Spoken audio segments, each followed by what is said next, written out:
नमस्कार, मी प्रशांत संदीपानराव नाळपे, उपकृषी अधिकारी, तालुका कृषी अधिकारी कार्यालय बीड। आज मी आपणाला महाडीबीटी योजनेअंतर्गत कोणत्या कोणत्या बाबी येतात याबद्दल मी डिटेल आपल्याला सांगणार आहे। तसेच कृषी विभागाच्या मार्फत सर्वात मोठी योजना महाडीबीटी अंतर्गत आपण प्रत्येक बाबी आपल्याला समजून सांगण्यासाठी मी या ठिकाणी उभा आहे। तर प्रथमतः आपण पाहूया महाडीबीटी अंतर्गत महाडीबीटीवर प्रत्येक शेतकऱ्यांना योजना घेण्यासाठी अर्ज करावा लागतो आणि हा अर्ज ऑनलाईन होतो। ऑनलाईन अर्ज करण्यासाठी शेतकऱ्याचं महाडीबीटी पोर्टलवर जाऊन अर्ज करावा लागतो। या अर्ज केल्यानंतर शेतकऱ्यांना काय काय मिळतं? कृषी यांत्रिकीकरण योजना जवळपास 2-3 योजना आहेत। या योजनेअंतर्गत मी तुम्हाला योजना सांगतो, त्यानंतर त्यामध्ये काय काय भेटतं हे सांगतो। प्रथमतः कृषी यांत्रिकीकरण उपअभियान आहे, या योजनेअंतर्गत बी आपण त्यांना लाभ देतो शेतकऱ्यांना। दुसरी आहे राज्य कृषी यांत्रिकीकरण योजना, तिसरी आहे राष्ट्रीय अन्न सुरक्षा अभियान, एकात्मिक फलोत्पादन अभियान, यामध्ये बी आपण यांत्रिकीकरणाचा लाभ देतो। त्यानंतर राष्ट्रीय कृषी विकास योजनेअंतर्गत बी आपण यांत्रिकीकरणाचा लाभ देतो। तर यांत्रिकीकरणामध्ये आपण साधारणतः ट्रॅक्टर व ट्रॅक्टर चलित अवजार आपण या ठिकाणी शेतकऱ्यांना अनुदानावर देतो। अनुदानावर देत असताना कसं असतंय, शेतकऱ्यांनी अर्ज केल्यानंतर प्रथमतः त्या शेतकऱ्याची निवड होते। निवड झाल्यानंतर शेतकऱ्यांना त्या योजनेसाठी 7/12 व जे अवजार घ्यायचं असेल त्याचं कोटेशन अपलोड करावं लागतं। ते अपलोड केल्यानंतर मग त्याला पूर्वसंमती मिळते। पूर्वसंमती मिळाल्यानंतर मग शेतकऱ्यांनी काय करावं लागतं की आपल्या खात्यातून पैसे दुकानदाराला वर्ग करून, विक्रेत्याला वर्ग करून, मग नंतर त्याची स्लिप व अवजार खरेदी करून केल्याचं इनवॉइस त्यामध्ये आपल्याला सादर करावं लागतं। हे सगळं प्रोसेस आपल्याला ऑनलाईन कृषी विभागाला सादर करावं लागते। त्यानंतर कृषी विभागाचे अधिकारी येऊन ते तपासणी करून शेतकऱ्याच्या डायरेक्ट खात्यावर पडतं। तसेच या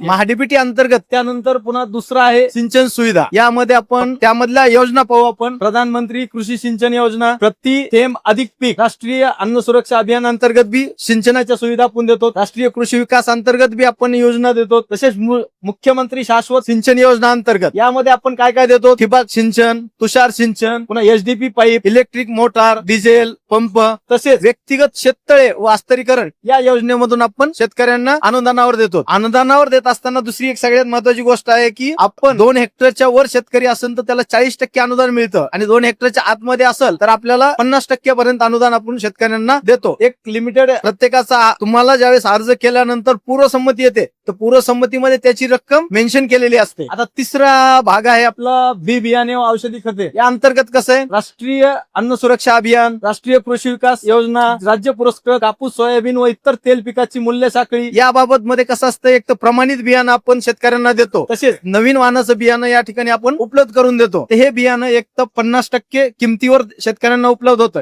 यासाठी तुम्हाला महाडीबीटी अंतर्गतच अर्ज करावा लागेल। यामध्ये शेतकऱ्यांची निवड झाल्यानंतर शेतकऱ्यांना कसं एक तर परमिट भेटतं किंवा मग कृषी दुकानावरून 7/12 किंवा 8 दाखवून त्यांना ते अनुदानावर बियाणं उपलब्ध होतं। दुसरी एक अशी योजना आहे की शेतकरी गटामार्फत जर का यांनी अर्ज केला असता तर पीक प्रात्यक्षिकाचं बियाणं शेतकऱ्यांना मोफत मिळतं। त्यासाठी कसं 25 शेतकऱ्यांचा गट असावा लागतो। जवळपास प्रत्येक शेतकऱ्यांना एकरी एक बॅग म्हणजे एकर प्रमाणे 25 एकरचं प्रात्यक्षिक, त्यामध्ये त्यांना बियाणे, त्यामध्ये लागणाऱ्या निविष्ठा या योजनेतून त्यांना दिल्या जातात। त्यानंतरची पुढची योजना आपण या महाडीबीटी अंतर्गत आपण फलोत्पादनचाही लाभ शेतकऱ्यांना देतो। यामध्ये फलोत्पादन मध्ये एकात्मिक फलोत्पादन विकास अभियान, भाऊसाहेब फुंडकर फळबाग लागवड योजना, राष्ट्रीय कृषी विकास योजना, यामध्ये आपण काय करतो, सामूहिक शेततळ असतं, पुन्हा कांदा चाळ, शेडनेट हाऊस, पुन्हा pack house, poly house, shade net, या सगळ्या गोष्टी या फलोत्पादन मध्ये येतात। या प्रत्येक गोष्टीसाठी शेतकऱ्यांनी ऑनलाईन अर्ज करावा लागतो।